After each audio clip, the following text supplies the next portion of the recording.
Hey everybody, let's do another quick video on the Fallout 76 during the beta. This time on the efficiency of workshop farming. So we just saw I cleared a workshop, the enemies there, cleared them, and it gave me 20 caps. Cost me 20 caps to take the workshop, so it basically evened out. But there's always enemies there to clear, so that's XP and loot. Then you take the workshop, it takes no time at all, you just stand in the circle, and then here we'll see that I get a bunch more loot and XP and caps, and you'll see that happen on the screen. But also notice that I have a blueprint for like a base, if you will. It's pre-made, it's saved as a blueprint, and I just drop it, and I get a whole bunch of XP for it, and everything I need is right there and ready to go. And then after I think it's about 3 minutes, it will spawn the first defense event, where you get anywhere from 1 to 4 waves of enemies to defend against, at which point you get caps, XP, and supplies again.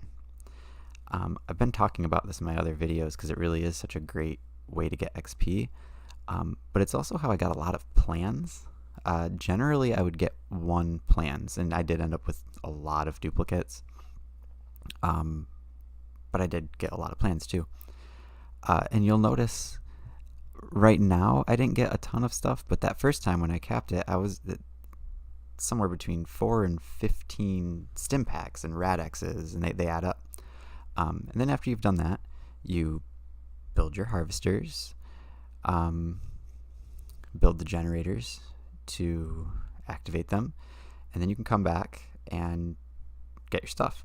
I think in this particular clip, this is the first time I built the generators at the Gorge Junkyard, so here I am looking for it.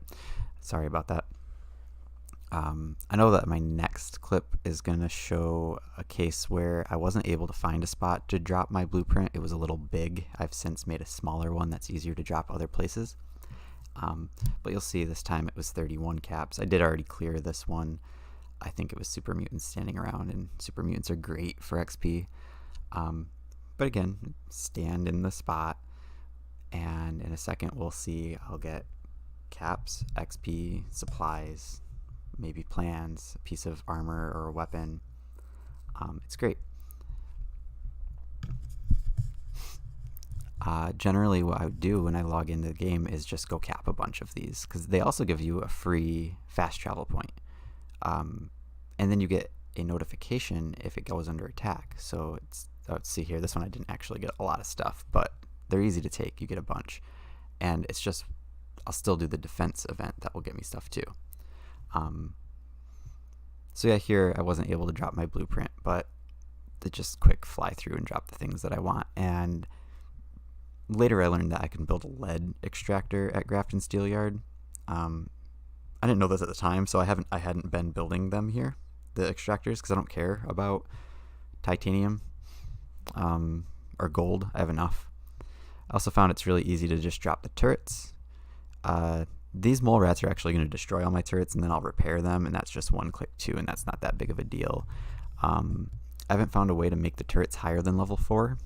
There's probably just higher level turrets. I just don't have the plans. I don't know if when I made this clip I had it, but at this point I do have 2 ranks in home defense, the agility perk that allows you to make better defenses. Also have 2 points in contractor, which is amazing. I was able to drop that big base that you saw in the first clip, all out of the workshop's resource pool, and then some. It goes a long way, and you get a little bit of XP for everything, so that's fun. One thing to look out for, and hopefully they fix it before the game launches, is mole rats here are really hard to find. It's still great XP. You get waves of them. They drop stuff. This particular one has a legendary there, and I got a legendary item.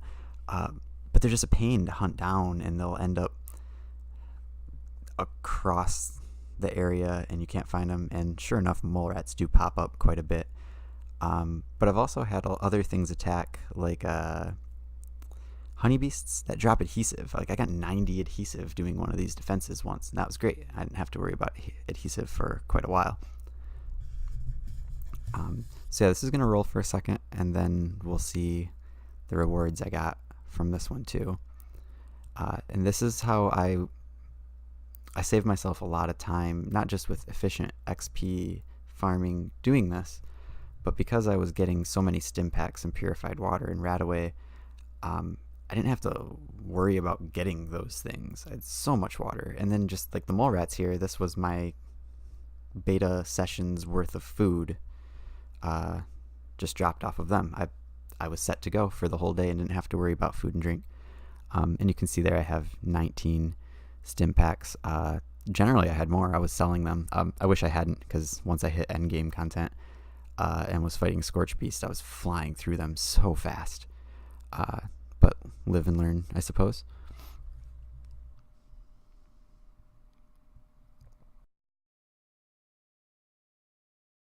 Yeah, and here I am going to run around looking for mole rats. That was unfortunate. But in the end, I still feel like it was quite fast XP. You just jump to 5 or 6 of these workshops, establish a nice network of fast travel points around the map that are free for you, and get a nice little bump of XP. There were some days where I took 5 or 6 of these workshops, and then they kept getting attacked every half hour to an hour, and I had enough of them to where they almost overlapped. It became my entire play loop of just defend one, get notified about the next, and defend that, get notified about the next, and defend that. And it was actually, if it weren't for the time crunch, it might have been really fun. It still was pretty fun, but it ended up feeling a little bit stressful. And there you have it. I hope that it's helpful and that someone wants to use this farming method. Thank you very much.